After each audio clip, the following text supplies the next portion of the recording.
Hello dear students, my name is Avinash Kishore. Your avian sir is present again with a new chapter of modern physics in this crash course. Okay, so modern physics. Modern का मतलब something new लगता है. What is new? New इसलिए क्योंकि इसकी जो theories हैं वो लेट 19th सेंचुरीज में ही शुरू हुए थे. ठीक है. अच्छा, तो मॉडर्न फिजिक्स में जो आइडियाज हैं, जो थॉट्स हैं, जो थ्योरीज हैं, वो क्लासिकल फिजिक्स से डिफरेंट होते हैं. क्लासिकल फिजिक्स मतलब न्यूटोनियन फिजिक्स, जो आपने मैकेनिक्स में पढ़ा, सब कुछ न्यूटन के जो लॉस पढ़े, वो यहाँ पर आप एटॉमिक या सब एटॉमिक पार्टिकल्स में डायरेक्टली अप्लाई नहीं कर सकते. तो इनके लिए एक different set of rules define करने की जरूरत पड़ती है. ठीक है. So what are those modern ideas, those new ideas which make modern physics different from classical physics, that we have to look first. So what are those modern ideas? So number one is the concept of quantization. ठीक है. Quantization का यहाँ concept आता है. Quantization मतलब ये है कि इलेक्ट्रॉन्स या एटॉमिक पार्टिकल्स कुछ डिस्क्रीट वैल्यूज ही ले सकते हैं, जैसे काइनेटिक एनर्जीज की हो गई या पोटेंशियल एनर्जी की हो गई, कुछ डिस्क्रीट वैल्यूज ही अलाउड है, सारे वैल्यूज अलाउड नहीं है. जैसे अगर आप क्लासिकल फिजिक्स में बात करते तो काइनेटिक एनर्जी ऑफ इलेक्ट्रॉन को आप सपोज 5.01 जूल या इलेक्ट्रॉन वोल्ट ऐसे आप लिखना चाहते हो तो लिख सकते थे उसकी वैल्यूज, पर यहाँ पर हर वैल्यूज अलाउड नहीं होंगे. अगर आप उस इलेक्ट्रॉन को जो एटम के चारों तरफ रिवॉल्व कर रहा है उसको कंसीडर करोगे तो यहाँ एटॉमिक पार्टिकल्स में, सब एटॉमिक पार्टिकल्स में सारे वैल्यूज अलाउड नहीं होते, तो कुछ डिस्क्रीट वैल्यूज ही अलाउड होते हैं. इसीलिए यहाँ पर काइनेटिक एनर्जी क्वांटाइज्ड है, kinetic energy quantized, potential energy quantized, total energy quantized, angular momentum quantized, सारे जो वैल्यूज हैं वो सब क्वांटाइज्ड हैं, मतलब कुछ डिस्क्रीट वैल्यूज ही अलाउड है. ठीक है ना. तो ये सब आइडियाज मैं बताते जाता हूँ, फिर आगे देखेंगे कि हाँ ऐसा हो रहा था. ठीक है. बट क्लासिकल फिजिक्स में सारे वैल्यूज हो सकते थे. हाफ mv स्क्वायर से v की वैल्यू जिस तरह से चेंज करोगे काइनेटिक एनर्जी आपको मिलना शुरू हो जाएगा. ठीक है. अच्छा, number two is the concept of duality. ठीक है. Concept of duality. डुअलिटी का मतलब क्या होता है? दो नेचर होना. ठीक है. देखो, क्लासिकल फिजिक्स में हमने क्या पढ़ा था कि अगर एक ऑब्जेक्ट पार्टिकल है, तो उसके कुछ सेट ऑफ एक्सपेरिमेंट्स होंगे, रूल्स होंगे. जैसे आप उसकी कोलिजन करा रहे हो तो मोमेंटम में चेंज आया और फिर कितनी का काइनेटिक एनर्जी का लॉस हो रहा है. अगर इनइलास्टिक कोलिजन है तो उसके अपने सेट ऑफ रूल्स हैं, उनकी आप करो collision, momentum conservation, energy conserve करो, एनर्जी का लॉस, गेन, इनइलास्टिक कोलिजन, अपने सेट ऑफ रूल्स हैं उनके. और जो वेव्स थे उनके अपने एक्सपेरिमेंट्स थे, अपने रूल्स थे, वो अपने एक सेट ऑफ रूल्स को फॉलो करते थे. जैसे दो वेव्स आ रहे हैं, इंटरफेरेंस हो सकता है ना, डिफ्रैक्शन हो सकता है, पोलराइजेशन हो सकता है वेव्स की, बट वो पार्टिकल्स का नहीं होता है. यहाँ मॉडर्न फिजिक्स में अगर एक पार्टिकल अभी वेव नेचर शो कर रहा है तो उसकी पार्टिकल नेचर भी वो कभी शो कर सकता है. ठीक है. यहाँ पर अगर एक पार्टिकल है तो वो वेव के भी कुछ एक्सपेरिमेंट को ओबे कर रहा होता है. ठीक. तो this concept is entirely new concept कि particle has both, it has particles has both wave as well as particle nature. ठीक है ना. तो both particle as well as wave nature possible. ठीक है. दोनों आ जाते हैं यहाँ पे कंसेप्ट ऑफ डुअलिटी में. ठीक है. तीसरा क्या मॉडर्न आइडियाज है? तीसरा जो मॉडर्न आइडियाज है वो है रिलेटिविटी, थ्योरी ऑफ रिलेटिविटी.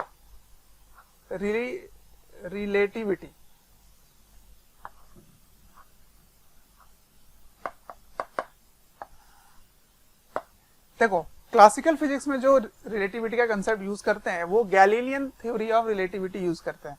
जैसे आप बोलते थे velocity of A with respect to B, कैसे लिखते थे उसको, velocity of A minus velocity of B, ऐसे लिखा करते थे।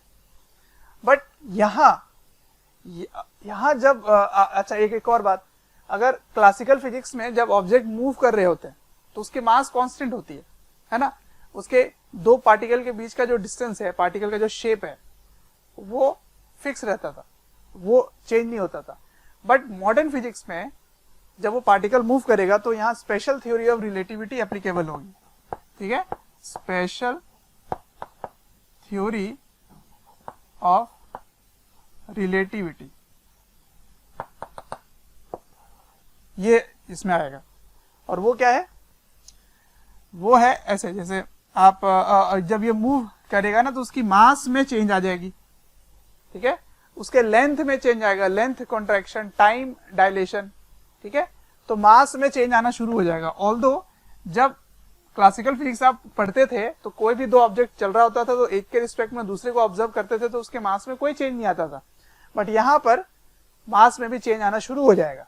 तो वो क्या होगा, एम नॉट इस तरह से चेंज आएगा, 1 minus v square by c square, although इस पे कोई न्यूमेरिकल नहीं है, special theory of relativity is not in our portion in our syllabus, ठीक है। तो ये मास में चेंज आया, लेंथ में भी चेंज आ जाता है, ठीक है, और टाइम में भी चेंज आ जाता है। टाइम पहले जितना था उसके रिस्पेक्ट में इस तरह से चेंज हो जाएगा, ठीक है। तो इसके स्पेशल थ्योरीज शुरू हो गए रिलेटिविटी के, ठीक है। ये हो गए 3। नेक्स्ट देखते हैं, next is concept of probability, ठीक है। यहाँ पे प्रोबेबिलिटी की भी बात होती है, कंसेप्ट ऑफ प्रोबेबिलिटी। प्रोबेबिलिटी का कंसेप्ट क्लासिकल फिजिक्स में नहीं था। जैसे एक इवेंट अगर होना है तो वो होगा ही, तो उसमें कोई डाउट नहीं है, और नहीं होना है तो नहीं होगा, इसमें भी कोई डाउट नहीं था। किसमें, क्लासिकल फिजिक्स में, यानी कि न्यूटोनियन फिजिक्स में। लेकिन मॉडर्न फिजिक्स में प्रोबेबिलिटी का कंसेप्ट होता है। मैं एक एग्जांपल से आपको समझाता हूँ। सपोज मैं एक गड्ढे के अंदर हूँ, एक कुआं है, बहुत गहरा नहीं है, सूखा है लेकिन पानी नहीं। तो आप गड्ढे के अंदर हैं और एक सर्टेन हाइट है, आप चाहते हो कि एक बॉल उस गड्ढे से बाहर जाए, ठीक है। तो आप एक सर्टेन वेलोसिटी उसको दोगे ताकि उसकी काइनेटिक एनर्जी हो, और वो काइनेटिक एनर्जी, अगर काइनेटिक एनर्जी उस बॉल का अगर ग्रेटर देन इक्वल्स टू उसकी पोटेंशियल एनर्जी तक हो जाए तो वो बॉल बाहर चला जाएगा, गड्ढे के बाहर वो चला जाएगा, उसमें कोई डाउट नहीं है। और अगर आप काइनेटिक एनर्जी उतनी नहीं दे पाओगे, मतलब अपने हाथ से उतनी एनर्जी नहीं दे पाओगे जितनी पोटेंशियल एनर्जी है, समझो इस बात को, ऐसे आप यहां से फेंक रहे हो, है ना, या चलो ऐसे फेंका आपने, तो ये इसकी पोटेंशियल एनर्जी हो गई। तो पोटेंशियल एनर्जी इसकी जो है उतना अगर आप काइनेटिक एनर्जी दे दो तो वो जस्ट इसके बाहर आ जाएगा, सही है। ये आप एंगल पे भी फेंक सकते हैं, कोई दिक्कत नहीं है। इसकी काइनेटिक एनर्जी उतनी होनी चाहिए जितनी इसकी पोटेंशियल एनर्जी है, तो बाहर आएगा, अदरवाइज बाहर नहीं आएगा, कोई डाउट ही नहीं था। लेकिन मॉडर्न फिजिक्स में आप सुने होंगे कि न्यूक्लियस से अल्फा पार्टिकल बाहर निकलते हैं, है ना, अल्फा डीके, ऑल्दो ये सब पढ़ेंगे आगे। तो अल्फा डीके होता है, अल्फा पार्टिकल बाहर निकलता है। तो उसको बिल्कुल आप ऐसा मान सकते हो कि न्यूक्लियस के चारों तरफ क्या होता है, इलेक्ट्रॉन रिवॉल्व कर रहे होते हैं ना, और इसकी पॉजिटिव चार्ज होती है, तो इसकी एक पोटेंशियल एनर्जी होगी। तो अल्फा बाहर निकलने का जो अगर आप कैलकुलेशन से निकालेंगे तो जितनी इसकी पोटेंशियल एनर्जी है उतनी इसकी एनर्जी नहीं होती है, ठीक है। मतलब अगर आप क्लासिकल फिजिक्स के पॉइंट ऑफ व्यू से बोलते तो आप बोलते कि कभी भी अल्फा पार्टिकल बाहर नहीं निकल पाएगा। But in modern physics we say the probability of coming out of alpha particle from nucleus is low, probability is low और इट इज नॉट जीरो, ठीक है। प्रोबेबिलिटी बहुत ही कम है पर जीरो नहीं है, मतलब यहाँ पे पॉसिबिलिटी है कि अल्फा पार्टिकल अभी भी बाहर निकल सकते हैं, ठीक। तो यहाँ एक कंसेप्ट आ गया प्रोबेबिलिटी का मॉडर्न फिजिक्स में। तो आपको मैं आइडिया दे देता हूँ, लगभग 10 to the power 20 times 20 times एक सेकेंड में ट्राई करने की कोशिश करता है एक अल्फा पार्टिकल न्यूक्लियस से बाहर निकलने के लिए, ठीक है। बट क्योंकि इसकी एनर्जी कम है तो वो एक बार में नहीं निकल आता है, बट एक समय ऐसा आएगा कि ऐसी प्रोबेबिलिटी होगी कि शायद वो बाहर निकल आएगा। तो this is the concept of probability which we use in modern physics, which is entirely different from classical physics, ठीक है। And the last is the concept of uncertainty. Uncertainty, ठीक है। क्लासिकल फिजिक्स में अगर एक ऑब्जेक्ट मूव कर रहा था, न्यूटोनियन फिजिक्स में v वेलोसिटी से मूव कर रहा है मास का ऑब्जेक्ट, तो आप आराम से बता सकते थे कि किसी भी टी टाइम पे उसकी डिस्टेंस क्या होगी, है ना, उसकी पोजीशन क्या होगी, ठीक है, और उसकी वेलोसिटी क्या होगी। Suppose this is v1, accelerate कर रहा है मान लेते हैं, तो आप दोनों ही बता सकते थे आराम से इक्वेशन ऑफ मोशन यूज करके। But in modern physics we say that position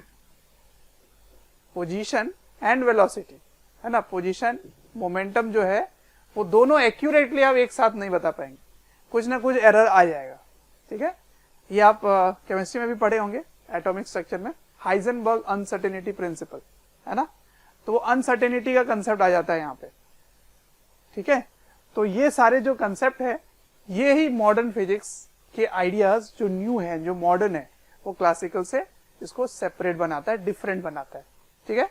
तो चलो सबसे पहला चैप्टर से सबसे पहला कंसेप्ट शुरू करते हैं मॉडर्न फिजिक्स का, वो है फोटो इलेक्ट्रिक इफेक्ट, ठीक है। क्या होता है, एक्सपेरिमेंट क्या होते हैं, उसके इक्वेशन क्या है, न्यूमेरिकल कैसे आएंगे, ग्राफ कैसा होगा, ये सब आज डिस्कस कर लेते हैं। Okay, photo electric effect. Photo electric effect क्या होता है उसको समझते हैं। देखो, एक मेटल सरफेस होता है और मेटल सरफेस में जब आप इसमें लाइट इंसिडेंट करते हो तो इस लाइट की अपनी एनर्जी होती है, वो एनर्जी के बारे में बात करेंगे। तो एक सर्टेन एनर्जी प्रोवाइड करने की जरूरत पड़ती है जिसके कारण मेटल सरफेस से इलेक्ट्रॉन्स निकल आते हैं, ठीक है, इससे इलेक्ट्रॉन बाहर निकल जाते हैं, ओके, ऐसे बाहर निकल जाते हैं इलेक्ट्रॉन्स। तो सबसे पहले ये समझते हैं कि क्यों एक मिनिमम एनर्जी प्रोवाइड करने की जरूरत पड़ती है, उसको समझते हैं। तो देखो, ये बात आपने पढ़ रखा होगा करंट इलेक्ट्रिसिटी के भी चैप्टर में कि कंडक्टर के अंदर जो इलेक्ट्रॉन्स होते हैं वो रैंडम मोशन में होते हैं, ठीक है, और इनकी टोटल एनर्जी जो होती है वो नेगेटिव होती है। तो टोटल एनर्जी इज नेगेटिव, ठीक है ना, नेगेटिव होती है। इससे क्या हुआ कि अट्रैक्टेड रहते हैं। अट्रैक्टेड होने से क्या होता है, इलेक्ट्रॉन्स अपने आप बाहर नहीं जाते, ठीक है। तो एक मिनिमम एनर्जी आपको प्रोवाइड करनी पड़ेगी ताकि वो अट्रैक्टिव फोर्स ओवरकम हो सके। उसके बाद भी समझो इस बात को, जैसे इलेक्ट्रॉन बाहर आना शुरू होगा उतना ही वो पॉजिटिव चार्ज छोड़ देगा मेटल सरफेस पे, तो ये इसको अट्रैक्ट करना शुरू कर देगा। तो इलेक्ट्रॉन्स अब फिर बाहर नहीं जाएंगे, वो सरफेस तक तो आ गए पर वो बाहर नहीं निकलेंगे, इजेक्ट नहीं हो रहे। तो आपको इसलिए एक मिनिमम एनर्जी देनी पड़ेगी जो इसके अट्रैक्टिव फोर्स को भी ओवरकम कर पाए। तो उसको कहते हैं वर्क फंक्शन, ठीक है। What you mean by work function? Work function को रिप्रेजेंट करेंगे फाई से।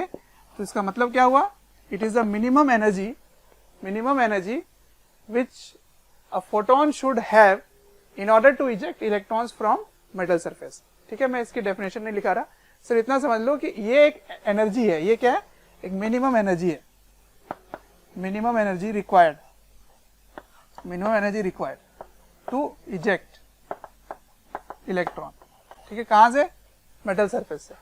समझ में आया क्यों जरूरत पड़ रहा है? मैंने आपको समझा दिया, बिकॉज एक सरफेस एनर्जी भी होता है। सरफेस एनर्जी का कंसेप्ट क्या है कि मेटल के अंदर इलेक्ट्रॉन्स जो हैं वो अट्रैक्टेड में है, तो उनकी टोटल एनर्जी नेगेटिव है, और उस नेगेटिव एनर्जी को ओवरकम करने के लिए आपको कुछ एनर्जी प्रोवाइड करने की जरूरत पड़ती है, that is called work function, ठीक है। अब सुनो इसका सेटअप क्या है। तो ये एनर्जी आप किस प्रकार प्रोवाइड कर सकते हो, ऐसा नहीं कि केवल आप फोटोन से ही कर सकते हो, कई तरीके और हैं। थर्मियोनिक एमिशन भी होता है, टेम्परेचर आपने बढ़ा दिया, है ना। अच्छा, कोलिजन से हो सकता है, कोलाइड करके इलेक्ट्रॉन को बाहर निकाल दिया।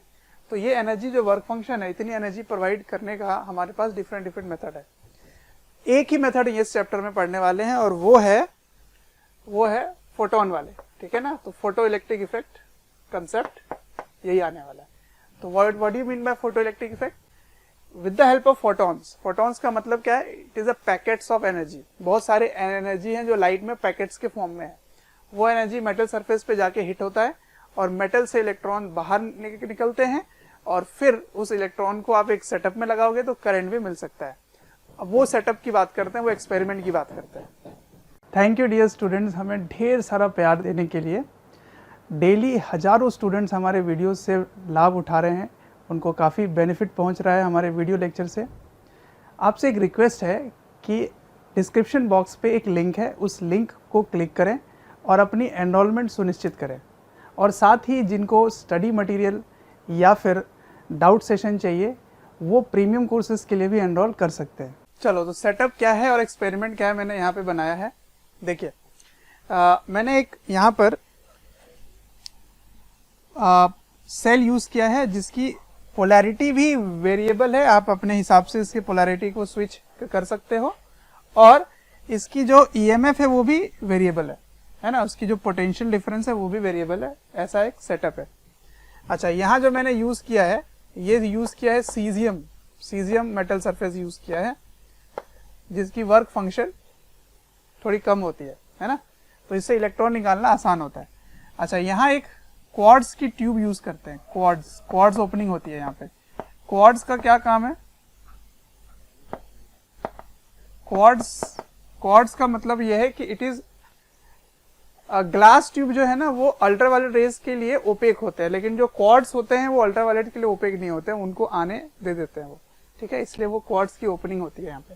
ठीक है, अब क्या करते हैं, यहाँ से लाइट इंसिडेंट किया जाता है। ठीक है, ऐसे लाइट आ रहा है, फोटोन आ रहा है।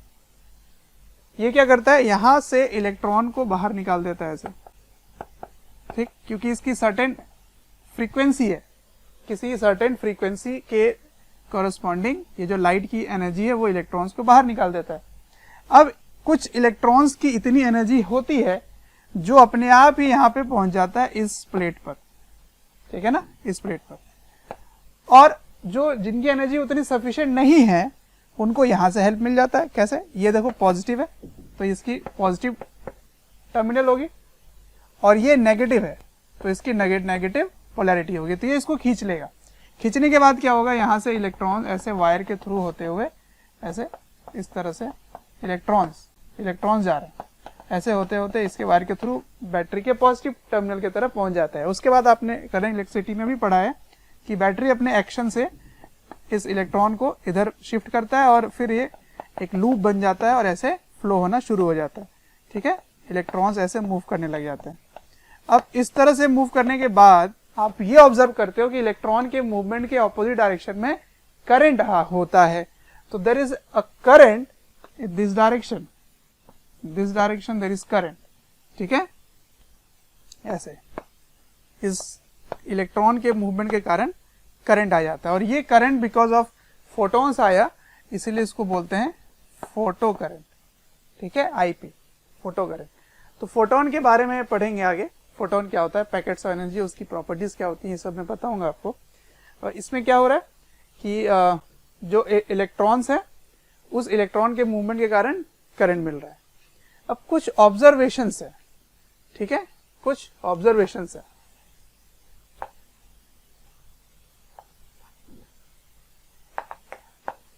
क्या है देखते हैं। ऑब्जर्व क्या किया हमने यहाँ पर, ऑब्जर्व ये किया कि नंबर 1 कि एक सर्टेन फ्रीक्वेंसी होनी चाहिए, सर्टेन फ्रीक्वेंसी होनी चाहिए इस इंसिडेंट लाइट की जिसके बियॉन्ड इलेक्ट्रॉन्स बाहर निकलेंगे, अदरवाइज नहीं निकलेंगे। ये पहला था, तो उसको बोलते हैं थ्रेशोल्ड फ्रीक्वेंसी। ठीक है, क्या बोलते हैं, थ्रेशोल्ड फ्रीक्वेंसी। तो व्हाट इज थ्रेशोल्ड फ्रीक्वेंसी, इसको मैं ऐसे लिख रहा हूं TH। तो थ्रेशोल्ड फ्रीक्वेंसी से अगर ज्यादा है, ठीक है ना, थ्रेशोल्ड फ्रीक्वेंसी से अगर ज्यादा है फ्रीक्वेंसी इंसिडेंट, तब तो फोटो इलेक्ट्रिक इफेक्ट होगा। तो photo electric effect occurs, otherwise नहीं होगा। ठीक है, for frequency less than incident frequency, if it is less than incident, then no photoelectric effect occurs. ठीक है, लेकिन ये जो ऑब्जर्वेशन है ये वेव थ्योरी मतलब क्लासिकल फिजिक्स की अगर बात करें और मॉडर्न फिजिक्स में, तो इसकी एक्सप्लेनेशन क्लासिकल फिजिक्स से नहीं मिल पा रही थी. ठीक है, ऐसा क्यों हो रहा था? देखो, आपने वेव थ्योरी में पढ़ा है इन क्लासिकल फिजिक्स कि intensity is proportional to frequency square and also amplitude square. ठीक है, तो चलो माना मैंने आपने फ्रीक्वेंसी कम लिया, इंसिडेंट फ्रीक्वेंसी आपकी कम है, थ्रेशोल्ड फ्रीक्वेंसी आपकी ज्यादा है, तो फोटो इलेक्ट्रिक इफेक्ट नहीं हो रहा है. चलो एनर्जी कम मिल रहा था, ठीक है, समझ रहा हूं मैं, क्योंकि एनर्जी क्या होता है, एनर्जी जो यहाँ यूज करने वाले हैं वो ये यूज करने वाले हैं एच नहीं, ठीक है ना, ऐसे यूज करने वाले हैं. ठीक है, तो अगर फ्रीक्वेंसी कम है तो एनर्जी भी कम होगी. सही है, तो कम एनर्जी वाले फोटॉन्स आएंगे तो इलेक्ट्रॉन नहीं निकाल पा रहे हैं. ठीक है, समझ आ रहा था. लेकिन क्लासिकल फिजिक्स हमने ये पढ़ा है कि intensity is proportional to frequency square and amplitude square. तो इसका इस थ्योरी के अकॉर्डिंग ये हम समझ पा रहे हैं कि अगर फ्रीक्वेंसी में जो कमी हो रही है वो कंपनसेट हो जा रहा है एम्पलीट्यूड से. ऐसा हो जाना चाहिए, क्योंकि अगर आप कम फ्रीक्वेंसी का डाल रहे हो तो चलो कोई नहीं, एम्पलीट्यूड बढ़ा दो, तो ये कम हो रहा है तो इसको बढ़ा दोगे तो उतनी एनर्जी उसको मिल जाएगी, फिर इलेक्ट्रॉन बाहर आ जाना चाहिए. एग्जाम्पल मैं आपको बताता हूं कि सपोज येलो लाइट की फ्रीक्वेंसी या उससे ज्यादा के बियॉन्ड कोई मेटल है जो इलेक्ट्रॉन बाहर निकाल रहा है. ठीक है ना, येलो लाइट की फ्रीक्वेंसी के कॉरेस्पॉन्डिंग. तो अगर आप रेड लाइट यूज कर रहे हैं, है ना, तो उसकी फ्रीक्वेंसी कम है ना, वेवलेंथ ज्यादा है. याद है आपको, इस तरह से वेवलेंथ बढ़ता है और इस तरह से फ्रीक्वेंसी कम होता है. सही है, तो रेड की फ्रीक्वेंसी कम होगी येलो से, तो इसीलिए रेड कलर का आप डालोगे तो नहीं इजेक्ट होगा. लेकिन वेव थ्योरी कहता है कि अगर फ्रीक्वेंसी कम है तो एम्पलीट्यूड बढ़ा दो, मतलब उसकी ब्राइटनेस बढ़ा दो, ज्यादा ब्राइट. अगर आप किसी लाइट के ब्राइटनेस बढ़ा दो, ज्यादा ब्राइट अगर आप लाइट का इंसिडेंट कर रहे हैं, ऑल्दो उसकी फ्रीक्वेंसी थ्रेशोल्ड फ्रीक्वेंसी से कम है, तो निकल जाना चाहिए, पर ऐसा नहीं होता. ठीक है, तो it fails to explain according to wave theory या क्लासिकल फिजिक्स. चलो वेव थ्योरी लिख देता हूं, मतलब क्लासिकल फिजिक्स वाली वेव थ्योरी. क्लासिकल फिजिक्स, उस फिजिक्स से इसको आप एक्सप्लेन नहीं कर पा रहे हैं कि एक मिनिमम फ्रीक्वेंसी क्यों चाहिए. अगर फ्रीक्वेंसी कम है तो मैं ब्राइटनेस बढ़ा देता हूं, उसकी एम्पलीट्यूड बढ़ा देता हूं, तो फिर तो उतनी एनर्जी मिल जाएगी, बट ऐसा नहीं हो रहा है. तो ये पहली ऑब्जर्वेशन है कि एक मिनिमम फ्रीक्वेंसी चाहिए ही चाहिए था. और दूसरा जो एक ऑब्जर्वेशन है यहाँ पर, वो मैं लिख देता हूं यहाँ जगह बना के. तो जो दूसरी ऑब्जर्वेशन है वो है कि ये जो इवेंट है वो इमीडिएटली होता है. मतलब आप अगर एक सफिशिएंट फ्रीक्वेंसी, मतलब थ्रेशोल्ड फ्रीक्वेंसी से ज्यादा फ्रीक्वेंसी की लाइट को इंसिडेंट कर रहे हैं और वो इस पे इंसिडेंट हो रहा है, तो इमीडिएटली करंट फ्लो हो जाएगी, बिल्कुल भी टाइम लैग नहीं होगा. ठीक है, तो no time lag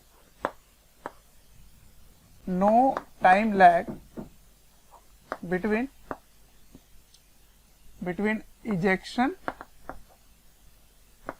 of electron and photo current. वही एक ही बात है, फोटो करंट आने में बिल्कुल भी टाइम नहीं लगता. मतलब एनर्जी इंसिडेंट हुआ और अगर फ्रीक्वेंसी ज्यादा है तुरंत इमीडिएटली निकल आएगा. बट ये चीज वेव थ्योरी से एक्सप्लेन नहीं हो रही थी. क्यों नहीं हो रहा था? क्योंकि हमने वेव थ्योरी में पढ़ा था, अकॉर्डिंग टू वेव थ्योरी हमने क्या पढ़ा वहां पर वेव ऑप्टिक्स में, कि जो एनर्जी होती है वो एंटायर वेव फ्रंट में डिस्ट्रीब्यूटेड होता है ना, पूरे वेव फ्रंट में डिस्ट्रीब्यूटेड होता है. तो इसका मतलब एक वेव फ्रंट में ऐसे अगर एक पॉइंट सोर्स है और ऐसे वेव फ्रंट बन रहा है, तो इसका वेव फ्रंट कैसा बनेगा, स्फेरिकल बनेगा। तो इस हर वेव फ्रंट में एनर्जी डिस्ट्रीब्यूटेड है और इलेक्ट्रॉन्स ऐसे ही इसमें मेटल्स में है। तो इसका मतलब एनर्जी जो आप इंसिडेंट किए उसका कुछ हिस्सा ही इस इलेक्ट्रॉन को मिल रहा है, सारी की सारी एनर्जी नहीं मिल रही है, कुछ हिस्सा ही मिल रहा है, ठीक है। तो उसके अकॉर्डिंग एनर्जी बहुत कम पहुंचने के कारण इलेक्ट्रॉन्स को बहुत दिन लगना चाहिए था निकलने के लिए, बहुत समय लगेगा, बट ऐसा नहीं हो रहा। ऑब्जर्व कर रहे हैं कि इमीडिएटली इलेक्ट्रॉन्स इजेक्ट हो जा रहा है। तो ये जो टाइम लैग का जो रूल है इसको एक्सप्लेन कर पाना मुश्किल पड़ रहा था अकॉर्डिंग टू वेव थ्योरी, ठीक है। तो ये सारी चीजें जो हैं, जो क्लासिकल फिजिक्स फेल हो जाता है इसको एक्सप्लेन करने के लिए, वो एक्सप्लेन किया आइंस्टीन ने अपने फोटोन थ्योरी पे, ठीक है। तो वो मैं आपको बताऊंगा थोड़े देर पे, लेकिन पहले समझ लेते हैं कि इसका ग्राफ कैसा आता है। कुछ सेवरल ग्राफ्स हैं, एक करंट है और ये जो पोटेंशियल मैंने लिया है V पोटेंशियल है इसके अकॉर्डिंग ग्राफ कैसा बनेगा, इंटेंसिटी का वेरिएशन क्या होगा, कुछ ग्राफ है उनको देख लेते हैं, ठीक है। फिर उसको एक्सप्लेन करेंगे आइंस्टीन के थ्योरी से कि क्यों ऐसा हुआ, ठीक है। तो ऑब्जर्वेशन समझ में आया, क्या क्या ऑब्जर्व हुआ। एक कि एक मिनिमम फ्रीक्वेंसी चाहिए ही चाहिए लाइट की जिसके बियॉन्ड ही इजेक्शन होगा, और दूसरा कोई टाइम लैग नहीं है फोटो करंट मिलने में, ठीक है, इमीडिएटली आपको मिल जाता है। लेकिन वेव थ्योरी से दोनों ही चीजें एक्सप्लेन नहीं हो पाएंगी। वेव थ्योरी कहता है कि अगर फ्रीक्वेंसी कम डाला आपने तो एम्पलीट्यूड बढ़ा दो तो वो कंपनसेट हो जाएगा, मतलब ब्राइटनेस ज्यादा डालोगे तो हो जाएगा। पर हमने वहां क्या देखा कि अगर एक मिनिमम फ्रीक्वेंसी नहीं है, थ्रेशोल्ड फ्रीक्वेंसी के बियॉन्ड है, तो चाहे इंटेंसिटी कम भी क्यों ना हो, ब्राइटनेस कम भी क्यों ना हो, आपको इलेक्ट्रॉन्स मिल जाएंगे, ठीक है।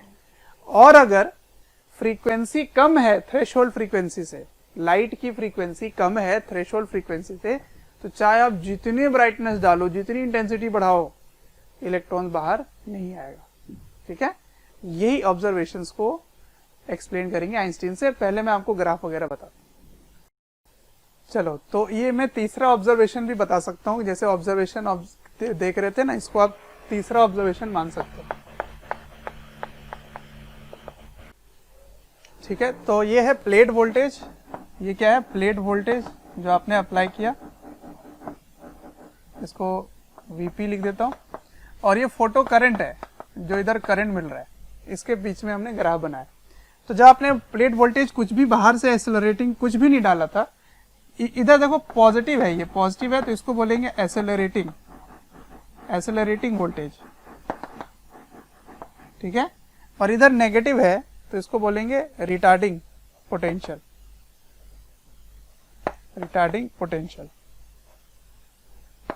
इधर नेगेटिव है ना, नेगेटिव वाले को रिटार्डिंग बोलेंगे। तो हमने ये ऑब्जर्व किया कि जब कोई भी वोल्टेज आपने अप्लाई नहीं किया था ना, उस समय भी करंट कुछ मिल रहा था, जीरो करंट नहीं है, फोटो करंट कुछ ना कुछ है। अच्छा, अब जैसे जैसे एक्सेलरेट करना शुरू किए तो करंट बढ़ने लगेगा, ऑफ कोर्स बढ़ने लगेगा।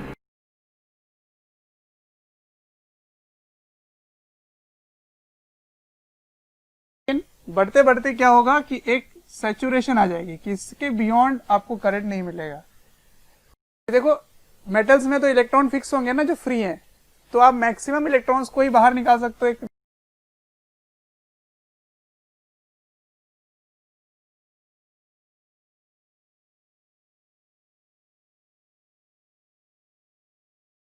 इसको बोलेंगे सैचुरेशन करंट।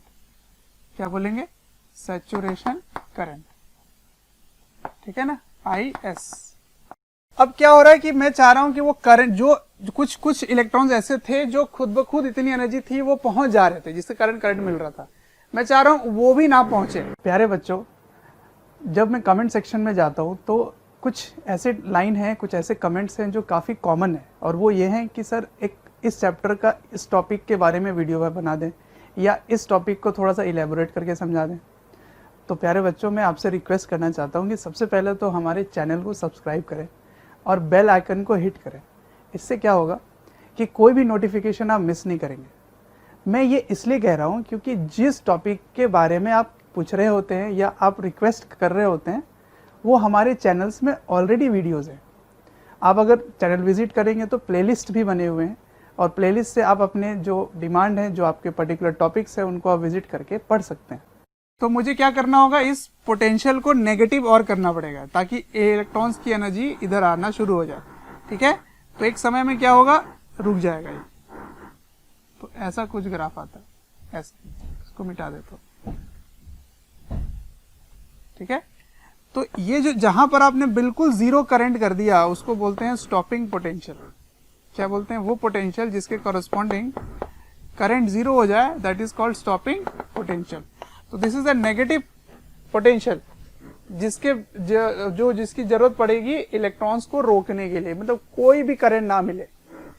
ठीक है, तो ऑब्जर्वेशन क्या होता है, तीसरा ऑब्जर्वेशन, कि ये जो स्टॉपिंग पोटेंशियल है ना, stopping potential Vs is called stopping potential.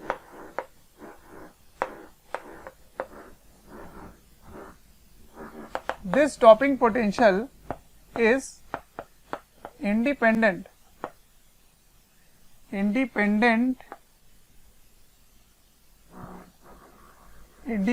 of intensity of light। आप चाहे जो भी इंटेंसिटी की लाइट डालो,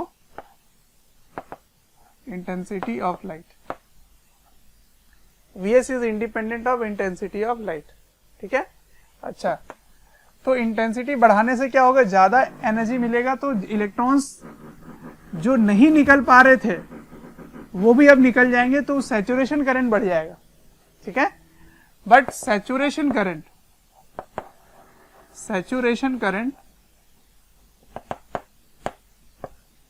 depends on but saturation current depends on intensity of light। ठीक है, तो इसका ग्राफ अगर मैं बताऊं तो क्योंकि आपने सेम फ्रीक्वेंसी यूज किया, स्टॉपिंग पोटेंशियल जो है वो केवल फ्रीक्वेंसी पे डिपेंड करता है। ठीक है ना, but it is independent but depends on frequency of light used. ठीक है ना, फ्रीक्वेंसी ऑफ लाइट जो यूज करोगे उस पर डिपेंड करे, तो सेम फ्रीक्वेंसी का डिफरेंट इंटेंसिटी यूज कर रहे हैं। ठीक है, तो इस तरह का ग्राफ मिलेगा आपको। इसमें क्या है, same stopping potential but saturation current is different. ठीक है, ये है इंटेंसिटी 2, ये है इंटेंसिटी 1। तो इसको देखकर क्या पता चला आपको कि सैचुरेशन करंट 1 का ज्यादा है 2 से। ठीक है, क्योंकि इंटेंसिटी 1 का ज्यादा है इंटेंसिटी 2 से, but stopping potential is independent of intensity of light. This is very important conclusion, and again we can not explain this कि ऐसा क्यों हुआ according to classical physics. Classical physics से ये एक्सप्लेन करना इम्पॉसिबल लग रहा है, क्योंकि आपको ऐसा पता है कि ज्यादा एनर्जी अगर आप इंसिडेंट करेंगे, फोटोन की एनर्जी ज्यादा इंसिडेंट करेंगे, तो इलेक्ट्रॉन्स को ज्यादा एनर्जी मिलना चाहिए, तो ज्यादा एनर्जी आपको रोकने में भी लगना चाहिए था, बट ऐसा नहीं हो रहा। रोकने में आपको वही एनर्जी चाहिए। एनर्जी कैसे, मैं पोटेंशियल बोल रहा हूं, तो एनर्जी से क्या लेना देना, देखो चार्ज को पोटेंशियल से मल्टीप्लाई कर दो तो ये एनर्जी हो जाएगा। तो इतनी आपको स्टॉपिंग पोटेंशियल से एनर्जी प्रोड्यूस करनी पड़ेगी, जिसके कारण इलेक्ट्रॉन्स रुक जाएगा। ठीक है, चलो तो क्या था आइंस्टीन का फोटोन थ्योरी, वो देखते हैं। आइंस्टीन की फोटोन थ्योरी ये है कि उसने कहा कि फोटॉन्स क्या होते हैं, पैकेट्स ऑफ एनर्जी होते हैं। पैकेट्स ऑफ एनर्जी मतलब बहुत सारे एनर्जी जो है वो पैकेट्स में बंधे हुए हैं। इसका मतलब वो क्वांटाइज्ड है ना, क्वांटाइज्ड है, तो has a quanta of energy. तो हर पैकेट की एक एनर्जी होती है, हर पैकेट की एनर्जी होगी, और वो energy, each packet has energy equals to h nu. ठीक है ना, h न्यू। तो न्यू का मतलब क्या हो गया, फ्रीक्वेंसी ऑफ लाइट। जो भी आप लाइट की फ्रीक्वेंसी इंसिडेंट करेंगे उसको h से मल्टीप्लाई कर देंगे। h क्या है, प्लैंक्स कांस्टेंट है, तो h equals to 6.63 into 10⁻34 joule second. ठीक है ना, ये हो गया। अच्छा, तो इसका मतलब हर पैकेट की वो एनर्जी है, तो पॉसिबल एनर्जीज क्या क्या हो सकते हैं, सब अगर तब 4 पैकेट लाए तो 4 बार एच न्यू लगाओगे, 3 पैकेट किए तो 2 लगाओगे, 3 किए तो 3 लगाओगे, 2 है तो 2। इसका मतलब केवल और केवल ऐसे होगा 1 H new, 2 H new, 3 H new, ऐसे ऐसे होगा। इसका मतलब एनर्जी इज क्वांटाइज्ड, ठीक है ना। तो सब integral multiple of h nu आ गए, all are integral multiple of h nu, n is integer. Integer मतलब पॉजिटिव इंटीजर ही होंगे, ठीक है। तो यहां से ये भी प्रूव हो गया this is quantization of energy.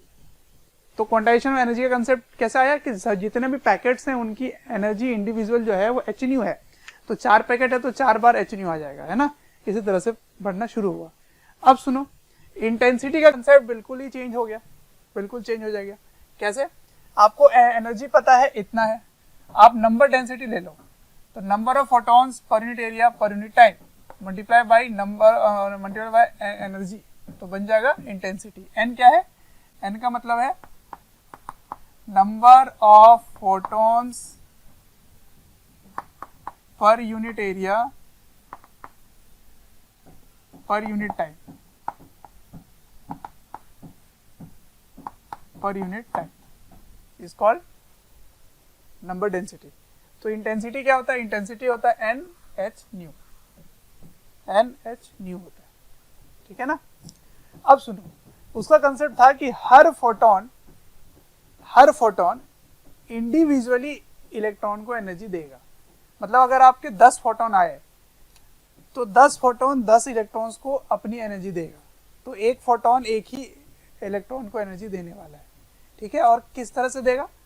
तो कोलिजन जो होगी वो परफेक्टली इनइलास्टिक होगी, तो सारी एनर्जी फोटॉन्स अपने इलेक्ट्रॉन्स को दे देगा। तो सोचो अगर उस फोटोन की एनर्जी जो वो इलेक्ट्रॉन को दे रहा है वो अगर सफिशिएंटली लार्ज नहीं हुआ, मतलब सरफेस एनर्जी जो बताया था मैंने आपको पहले, जिसको वर्क फंक्शन बोलते हैं, अगर वर्क फंक्शन से कम हुआ तो वो चाहे आप जितनी इंटेंसिटी डालो, मतलब चाहे आप जिस काउंटिंग बढ़ा दो, तो इलेक्ट्रॉन्स बाहर नहीं आएंगे। तो वो ऑब्जर्वेशन जो हमने वहां देखा उसको प्रूव किया किसने? आइंस्टीन थ्योरी ने। तो जितने भी ऑब्जर्वेशन जो प्रूव नहीं हो रहे थे वेव से, वो आइंस्टीन वाले थ्योरी से प्रूव हो जाएंगे। पहला क्या था कि थ्रेशोल्ड फ्रीक्वेंसी की जरूरत पड़ती है, यानी कि एक मिनिमम फ्रीक्वेंसी चाहिए ही चाहिए इलेक्ट्रॉन्स को बाहर निकालने के लिए। तो वो यहाँ से एक्सप्लेन हो रहा है कि सारे जो भी फोटॉन्स है ना, हर फोटॉन इलेक्ट्रॉन्स को अपनी एनर्जी देगा। तो अगर एक फोटॉन की एनर्जी वर्क फंक्शन के बराबर नहीं हुआ तो फिर तो वो इलेक्ट्रॉन बाहर आएगी ही नहीं, चाहे आप जितनी इंटेंसिटी की डाल दो। इंटेंसिटी बढ़ाना मतलब नंबर ऑफ फोटॉन्स बढ़ाना। तो बहुत सारे फोटॉन्स बढ़ा दिए पर सब की एनर्जी कम है तो इलेक्ट्रॉन्स बाहर ही नहीं आएगा, मतलब फोटो करंट नहीं मिलेगा। तो वो पहला ऑब्जर्वेशन प्रूव हो गया, है ना, कि थ्रेशोल्ड फ्रीक्वेंसी क्यों चाहिए। तो क्यों का जवाब मिल गया आपको कि थ्रेशोल्ड फ्रीक्वेंसी क्या होगा? वर्क फंक्शन बाय एच, ये होगा, ठीक है। फाई को क्या बोलेंगे? Work function.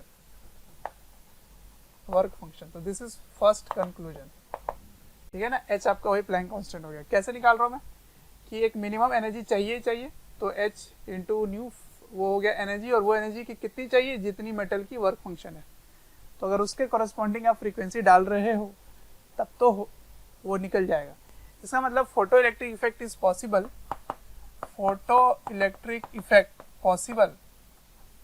Only when frequency is greater then threshold frequency, ठीक है। मतलब इतनी एनर्जी है कि वो वर्क फंक्शन को ओवरकम कर जाए तभी निकलेगा। तो पहला ऑब्जर्वेशन प्रूव हो गया, ठीक है। दूसरा ऑब्जर्वेशन क्या था? टाइम लैग नहीं हो रहा था और स्टॉपिंग पोटेंशियल की बात हो रही थी, है ना। 3 थे ऑब्जर्वेशन, टाइम लैग नहीं हो रहा था।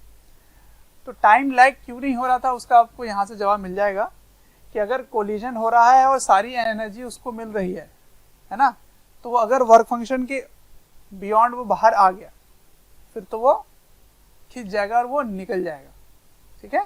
तो वो भी प्रूव हो गया। तीसरा क्या था? स्टॉपिंग पोटेंशियल केवल फ्रीक्वेंसी पे डिपेंड कर रहा था और इंटेंसिटी पे डिपेंड नहीं कर रहा था। तो उसका भी जवाब आपको मिल गया। कैसे?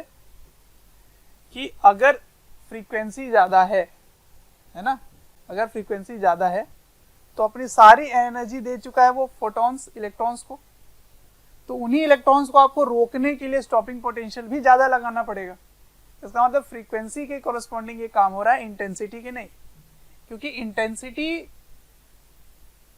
केवल काउंट ऑफ फोटॉन्स है, लेकिन अगर सभी की एनर्जी अगर कम है तो फिर तो आप इंटेंसिटी के कॉरस्पॉन्डिंग रोकने वाला काम तो होगा ही नहीं। समझ पा रहे हो? रुकना है, रोकना है, तो रोकोगे कब? जब वो इलेक्ट्रॉन बाहर आ रहे होंगे। बाहर कब आएंगे? जब उसकी एक पर्टिकुलर फ्रीक्वेंसी से ज्यादा होगी। इंटेंसिटी से कोई लेना देना नहीं है, क्योंकि इंटेंसिटी केवल काउंट ऑफ फोटॉन्स है, और हर फोटॉन्स की एनर्जी क्या है? एच न्यू, और एच न्यू अगर एच थ्रेशोल्ड से ज्यादा है तभी वो बाहर आएगा। तो इसका मतलब फ्रीक्वेंसी पे डिपेंडेंस दिखा रहा था।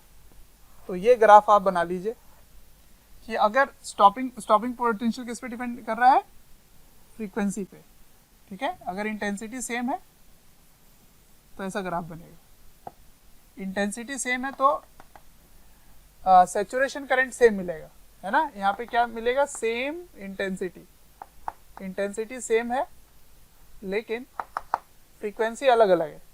ये फ्रीक्वेंसी 2 है, ये फ्रीक्वेंसी 1 है, तो इसका कॉरस्पॉन्डिंग स्टॉपिंग पोटेंशियल मिलेगा, इसका कॉरस्पॉन्डिंग स्टॉपिंग पोटेंशियल मिलेगा। तो ये V, ये saturation current, same intensity, saturation current.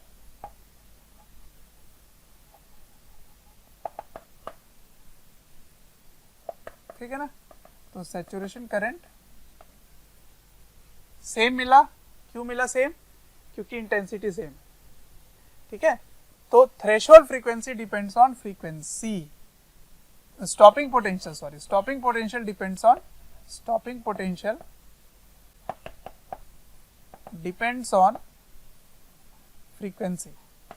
Frequency ज्यादा तो स्टॉपिंग पोटेंशियल ज्यादा है, क्योंकि फ्रीक्वेंसी इंसिडेंट का ज्यादा होगा तो जो भी इलेक्ट्रॉन निकल रहे होंगे उनकी एनर्जी ज्यादा होगी, लेकिन इंटेंसिटी ज्यादा होने से कोई फायदा नहीं है।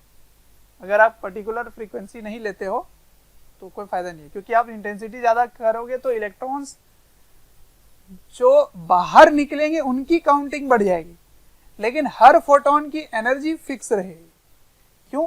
क्योंकि हर फोटॉन्स अपनी एनर्जी देता है इलेक्ट्रॉन्स को, तो फोटॉन्स के एनर्जी पे डिपेंड कर रहा है कि वो इलेक्ट्रॉन्स की एनर्जी क्या है, इस पे डिपेंड बिल्कुल नहीं कर रहा है कि कितने हैं।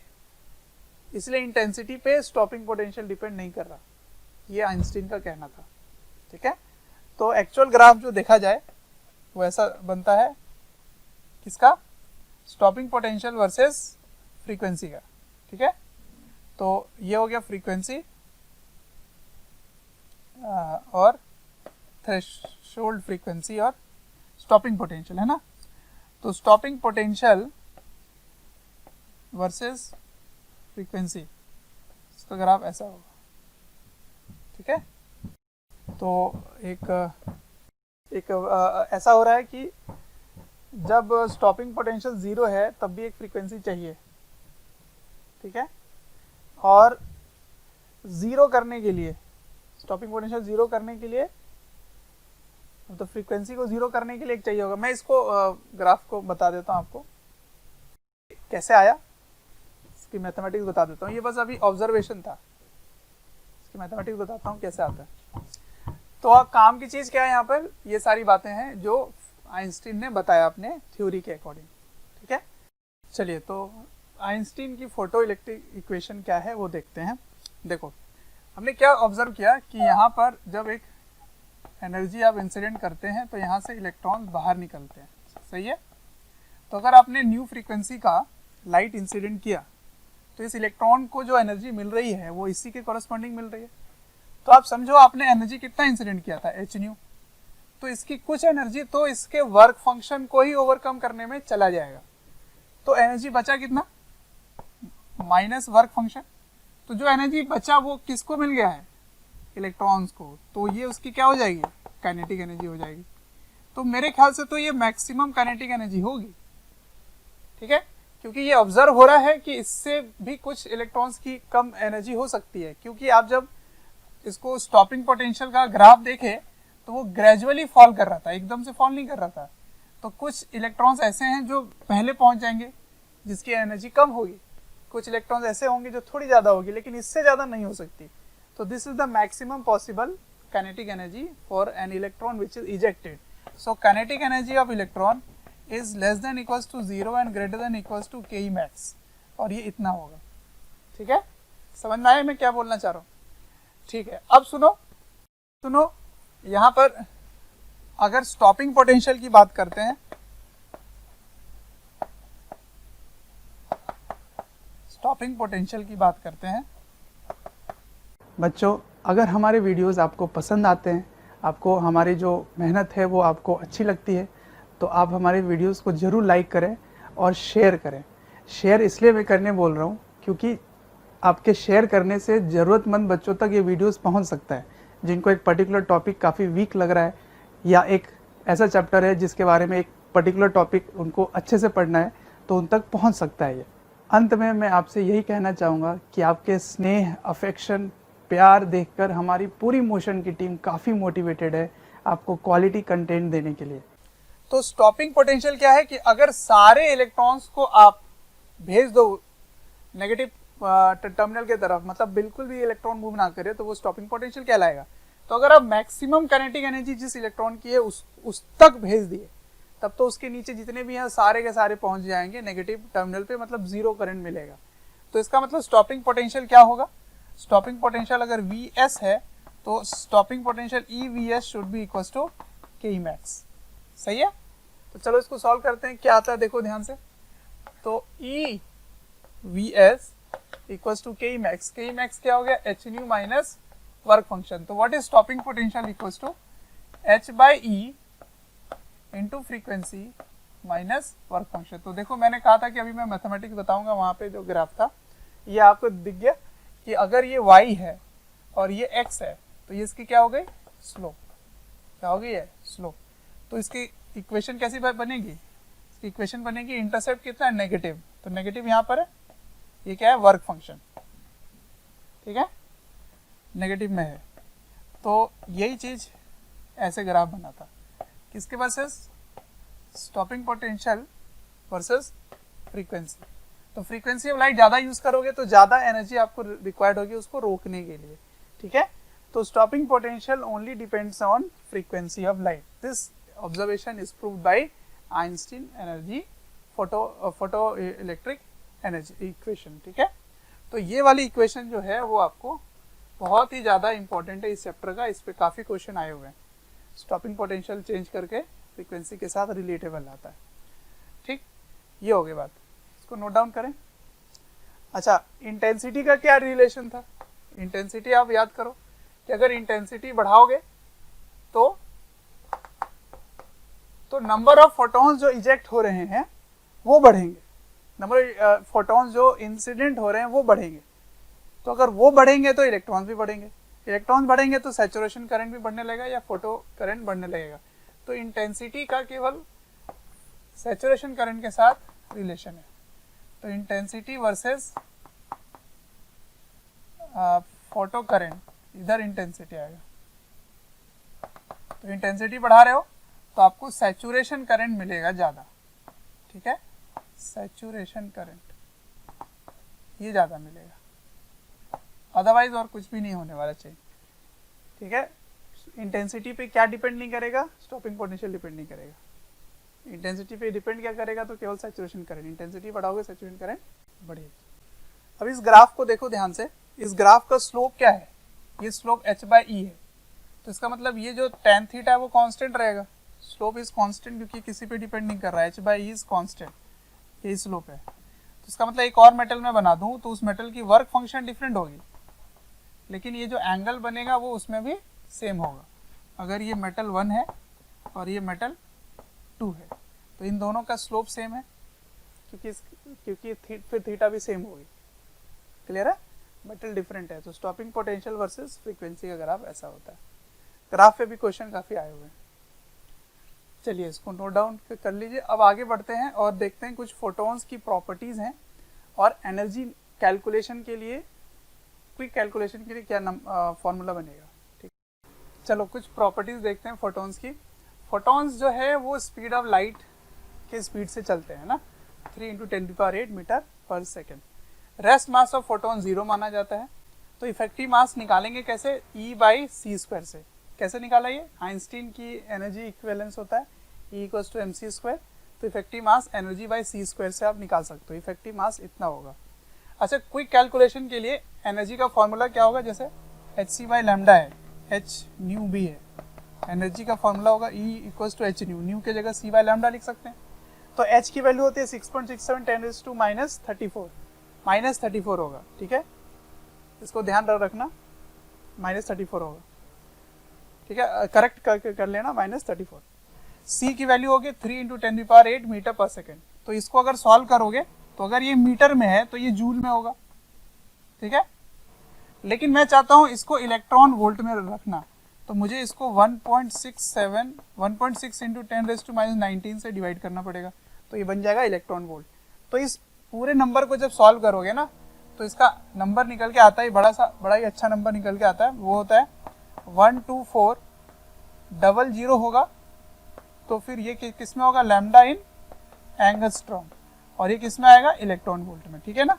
तो अब से आपको यही फॉर्मूला यूज करना है, 12400 electron volt by lambda in angstrom. Angstrom में होगा तो लैम्डा को ऐसे रखोगे, ठीक है। उसके बाद क्या होता है कि मोमेंटम भी होता है फोटोन का, क्योंकि वो मूव कर रहा है, और मोमेंटम का फॉर्मूला एंटायरली डिफरेंट हो गया, E/c होगा, ठीक है, E/c होगा, क्योंकि मास आप यहां से ले रहे हो, इफेक्टिव मास, ठीक है, E/c²। तो मोमेंटम हो गया E/c। E को लिख सकते हो h न्यू/c, न्यू/c क्या हुआ, लैम्डा। तो ये फॉर्मूला किसका हो गया, मोमेंटम का। तो अगर चेंज इन मोमेंटम करोगे, चेंज इन मोमेंटम है ना, तो चेंज इन लीनियर मोमेंटम, ये लीनियर मोमेंटम है, चेंज इन लीनियर मोमेंटम क्या देता है बच्चों, फोर्स देता है पर unit time, per unit time. तो पर यूनिट टाइम अगर आप मोमेंटम में चेंज करेंगे तो फोर्स मिलेगा, और फोर्स पर यूनिट एरिया क्या देगा, प्रेशर। तो इसका मतलब फोटॉन्स जो है वो प्रेशर भी लगा सकते हैं, जिसका नाम है रेडिएशन प्रेशर। तो उसका एक्सप्रेशन निकालेंगे अभी। तो सारे कंजर्वेशन लॉज वैलिड हैं, linear momentum, angular momentum, conservation of energy, सारे यहाँ पे लगा सकते हो। पार्टिकल का सारा यहाँ पे नेचर यहाँ पे शो होगा, ठीक है। तो देखो पार्टिकल नेचर भी चल रहा है और वेव नेचर भी चल रहा है, फ्रीक्वेंसी की भी बात चल रहा है।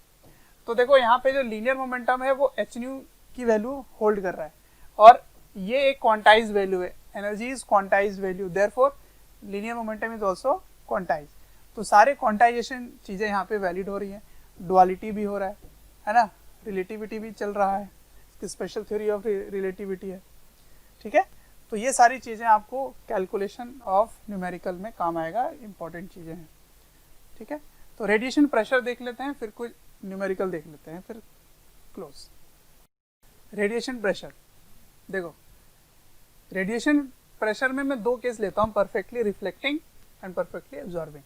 तो अगर h न्यू एनर्जी का कोई फोटोन आ रहा है और ये परफेक्टली रिफ्लेक्ट कर रहा है, तो जितने फोटोन से आ रहा है उतने फोटोन से रिफ्लेक्ट होके चला जाएगा, ठीक है।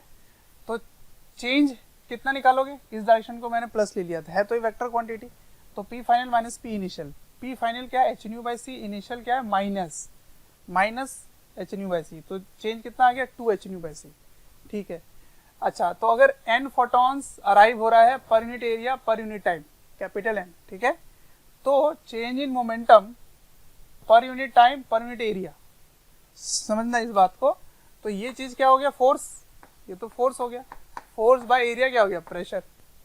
तो उसको n से मैंने मल्टीप्लाई कर दिया यहाँ पे, है ना, n से इसको मल्टीप्लाई कर दिया, तो n से मल्टीप्लाई करोगे तो NH न्यू तो इंटेंसिटी होता था, इसका मतलब 2 इंटेंसिटी बाई C, I क्या है, intensity, is the formula of radiation pressure, ठीक है। तो ये पार्टिकल के नेचर का शो कर रहा है, light behaves as a particle nature in this concept, ठीक है।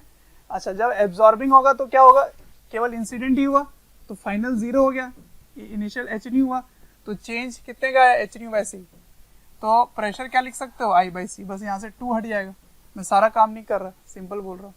अच्छा, अगर x% पार्शियल रिफ्लेक्टिंग है, तो x% रिफ्लेक्ट हो रहा तो 100 - x% एब्जॉर्ब हो रहा होगा। तो अब प्रेशर कैसे निकालोगे, देखो आपने रिफ्लेक्टिंग का तो निकाल रखा है 2i/c और एब्जॉर्बिंग का i/c, तो जितना परसेंट रिफ्लेक्ट हो रहा है उसको मल्टीप्लाई कर दो, जितना एब्जॉर्ब हो रहा है उसको इससे मल्टीप्लाई करके जोड़ दो, तो आ जाएगा पार्शियल रिफ्लेक्टिंग सरफेस का प्रेशर। ठीक है ना, तो ये सिंपल कंसेप्ट हो गया। अब एक अभी तक जो इंसिडेंट हो रहा था वो नॉर्मल हो रहा था, अगर एक एंगल पे इंसिडेंट हो तब कैसे निकालेंगे वो बताता हूँ मैं आपको। चलो ओब्लिक इंसिडेंस देखते हैं। ओब्लिक इंसिडेंस में क्या है, अब ऐसे इंसिडेंट हो रहा है, रिफ्लेक्टिंग ही लेके चल रहा हूँ मैं, है ना। तो देखो इसकी मोमेंटम जो है वो p है, सपोज p है, तो इधर रिफ्लेक्ट हो रहा है तो ये भी थीटा से ही जा रहा होगा। ऐसे देखो ये p से आया और p से चला गया, तो थीटा एंगल दोनों से बना हुआ है। तो ये अगर p है और ये p है तो इसमें चेंज कितने का आएगा, 2p cos थीटा का चेंज आएगा। क्यों, क्योंकि इस डायरेक्शन में p cos थीटा है और इसका कंपोनेंट इधर p cos थीटा है। ठीक है ना, साइन थीटा जो है वो दोनों के सेम में ही है तो वो कैंसिल हो जाएंगे, तो इसीलिए चेंज कितना आया, केवल 2p cos थीटा। तो change in momentum is 2p cos theta. ठीक है, अब समझते हैं, क्योंकि हमें प्रेशर निकालना है तो एरिया भी रिलेट करना होगा। तो देखो इसके डायरेक्शन का जो एरिया है, ये वाला जो एरिया है इसके जो परपेंडिकुलर होता है, परपेंडिकुलर है ना, इसको यूज करना है मुझे। तो ये मैंने ए लिया हुआ है, ए, लेकिन इधर वाला एरिया प्रेशर के लिए यूज होगा। तो ए डैश इस ट्राइंगल में मैंने बना दिया, यहाँ पे एक राइट एंगल ट्राइंगल बनाया ऐसे। ठीक है, तो ये वाला जो एरिया है जिससे वो आ रहा है, ऐसे बीम आ रहा होगा, ऐसे बीम आ रहा होगा, वो बीम का एरिया दिया हुआ है, लेकिन सरफेस का जो एरिया है उस पर प्रेशर लगता है, तो इसको इससे रिलेट किया मैंने। तो ये थीटा है तो ये भी थीटा आ जाएगा, यहाँ पर पूरा एंगल, पूरा कंप्लीट एंगल थीटा आ जाएगा। तो इस ट्राइंगल में ये हाइपोटेन्यूज है तो a cos थीटा हो गया। ठीक है ना, therefore what is a equals to a dash cos theta. Anyways a dash पता है a cos थीटा है। ठीक है, इससे कोई मतलब नहीं है। अब समझो बात को, प्रेशर क्या होगा, फोर्स बाय एरिया, है ना। तो एनर्जी कितना इंसिडेंट हो रहा है, एनर्जी इंसिडेंट हो रहा है NH न्यू पर unit area per unit time. n का मतलब क्या था, पर unit area per unit time. ठीक है, तो समझो, ध्यान से समझना, 2p cos थीटा। ठीक है, p की वैल्यू क्या होगी, e/c। e क्या है, NH न्यू, NH न्यू है ना, इंटेंसिटी इनटू एरिया। समझ रहे हो, एनर्जी क्या है, एनर्जी होता है इंटेंसिटी इनटू एरिया। तो ये क्या हो गया, एनर्जी पर यूनिट टाइम हो गया। Intensity into area is energy पर यूनिट टाइम। तो इंटेंसिटी कितना, NH न्यू, उसको एरिया से मल्टीप्लाई कर दिया, इसलिए ये ए ले रहा था मैं। सही है, अच्छा, अब उसको सी से, तो खैर इसको डिवाइड करोगे तो मोमेंटम आ जाएगा। तो ये पर सेकंड है, ये मोमेंटम पर सेकंड है। तो चेंज इन मोमेंटम पर सेकंड अगर करोगे, चेंज इन मोमेंटम पर सेकंड, है ना, तो चेंज मोमेंटम पर सेकंड क्या करना पड़ेगा आपको, cos थीटा लगाना पड़ेगा, 2 और cos थीटा, 2 और cos थीटा मैंने लगा दिया, 2 और cos थीटा। तो ये क्या हो गया, चेंज इन मोमेंटम पर सेकंड। सही है, यहाँ पे 2 और cos थीटा लगाएंगे। अब एरिया से डिवाइड करेंगे तो एरिया की वैल्यू क्या लगाओगे, ये वाला एरिया लगाओगे। जब आप प्रेशर कर रहे हो, समझना यहाँ पे कंफ्यूजन होता है, जब आपको प्रेशर निकालना है तो ये एरिया लोगे, जब आपको इंटेंसिटी से एरिया एनर्जी निकालना है, इंटेंसिटी से एनर्जी निकालना है तो ये एरिया लोगे। तो इसलिए दोनों के बीच में एक रिलेशन चाहिए, तो मैंने रिलेशन यूज किया, तो cos थीटा ऊपर चला गया तो cos स्क्वायर थीटा हो गया, है ना। ए और ए कैंसिल हो गए, एरिया की जरूरत ही नहीं आई, कैंसिल हो गए। तो उसके बाद देख रहे हो NH न्यू बाय C, है ना, तो इसमें NH न्यू के मतलब क्या था, इंटेंसिटी। तो ये आ गया फॉर्मूला प्रेशर का। ठीक है, अगर इसको नॉर्मल इंसिडेंस बना दो तो थीटा 0 हो जाएगा, देखो वही आंसर आ जाएगा। तो cos स्क्वायर थीटा होता है, ना कि cos थीटा होता है। तो ये था आपका कंप्लीट थ्योरी।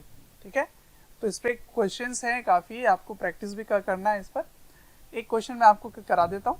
ठीक है, चलिए एक सिंपल सा क्वेश्चन लिया मैंने, वही अरेंजमेंट है, मैंने ऊपर का केवल पोर्शन दिखाया है।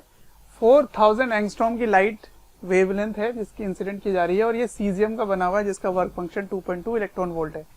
पहले चेक करना है क्या फोटोइलेक्ट्रिक इफेक्ट पॉसिबल है, और दूसरे में बताना है उसकी स्टॉपिंग पोटेंशियल क्या होगी। तो अगर आपको चेक करना है फोटो इलेक्ट्रिक इफेक्ट, तो उसका कंडीशन क्या है कि जो एनर्जी आपने इंसिडेंट किया था वो एनर्जी अगर वर्क फंक्शन से ज्यादा है तब तो फोटो इलेक्ट्रिक इफेक्ट होगी, अदरवाइज नहीं होगी। तो क्यों ना इसकी एनर्जी निकाल लेते हैं। तो इंसिडेंट एनर्जी कैसे लिखोगे, hc बाय लैम्डा, मैंने क्या बताया था, ये 12 4000 हो जाता है। अगर ये एंगस्ट्रॉम में होता है तो एंगस्ट्रॉम में ही दिया है, डिवाइड कर दिया तो आंसर आ गया 3.1 इलेक्ट्रॉन वोल्ट। तो as incident energy is greater than work function, ठीक है ना, incident, so photo electric effect occurs, ठीक है, होगा। तो अगर हो रहा है तो इलेक्ट्रॉन्स बाहर निकल रहे हैं, है ना, इलेक्ट्रॉन्स बाहर निकल रहे हैं, इसको रोकने के लिए कितनी पोटेंशियल लगाने की जरूरत है, that is called stopping potential. तो स्टॉपिंग पोटेंशियल आपको बताना है। तो मैंने आइंस्टीन की वो जो एनर्जी और फोटो इलेक्ट्रॉनिक इक्वेशन है वो मैं लगा रहा हूँ। तो वो क्या है, EVS equals to maximum kinetic energy, मैंने वहाँ hν लिखा था, यहाँ पे hc/λ आएगा। तो hc/λ मैंने कैलकुलेट कर रखा है ना, 12400 डिवाइडेड बाई 4000, और ये कितना है, ये 2.2 इलेक्ट्रॉन वोल्ट। तो ये था 3.1 माइनस 2.2 इलेक्ट्रॉन वोल्ट। तो ये इलेक्ट्रॉन वोल्ट में है और ये क्या है, इलेक्ट्रॉन वोल्ट में ही। पर आपको निकालना क्या था, स्टॉपिंग पोटेंशियल। तो अगर इस इलेक्ट्रॉनिक चार्ज से डिवाइड कर दोगे तो पोटेंशियल निकल आएगा। तो इसका आंसर क्या हुआ, देखो 0.9, है ना, तो 0.9 वोल्ट, ठीक है। 3.1 से ये जाएगा तो 0.9 वोल्ट आएगा। तो stopping potential is how much, 0.9 volt. तो 0.9 वोल्ट लगा दोगे तो सारे इलेक्ट्रॉन्स रुक जाएंगे, ठीक है। तो स्टूडेंट, पहला लेक्चर यहीं पर एंड करते हैं। अच्छा, इस लेक्चर में हमने क्या सीखा, फोटो इलेक्ट्रिक इफेक्ट सीखा, मॉडर्न का इंट्रोडक्शन सीखा। अब आपको क्वेश्चंस प्रैक्टिस करना है इन्हीं थ्योरी पे, ठीक है, क्योंकि क्रैश कोर्स है तो चीजें थोड़ी फास्ट से चल रही हैं। बस रिवीजन पॉइंट ऑफ व्यू से मैंने सारे कंसेप्ट आपको बताया, ठीक है। खुद से प्रैक्टिस करो क्वेश्चंस को थ्योरी रिलेट करने के लिए, ऑल्दो मैंने सारा टॉपिक कवर कर रखा है। तो नेक्स्ट लेक्चर में पढ़ेंगे एटम्स के बारे में, ठीक है। एटम्स का अंदर जो इलेक्ट्रॉन्स है, रदरफोर्ड, बोर वगैरह सारी बातें वहां पे करेंगे, ठीक है। तो इसमें एक मैटर वेव भी है, उसको यूज करेंगे अगले लेक्चर में, ठीक है, matter waves. Okay, till then thank you. कोई भी चैप्टर या वीडियोस आपको डिटेल में ईयर लॉन्ग वाले वीडियोस चाहिए और काफ़ी डिटेल में वीडियोस आपको चाहिए तो आपको एक नंबर दे रहा हूँ, टोल फ्री नंबर है, आप इनको कॉल करें और डिटेल में आप बात कर सकते हैं और पूछ सकते हैं। नंबर है 1800 2121 799।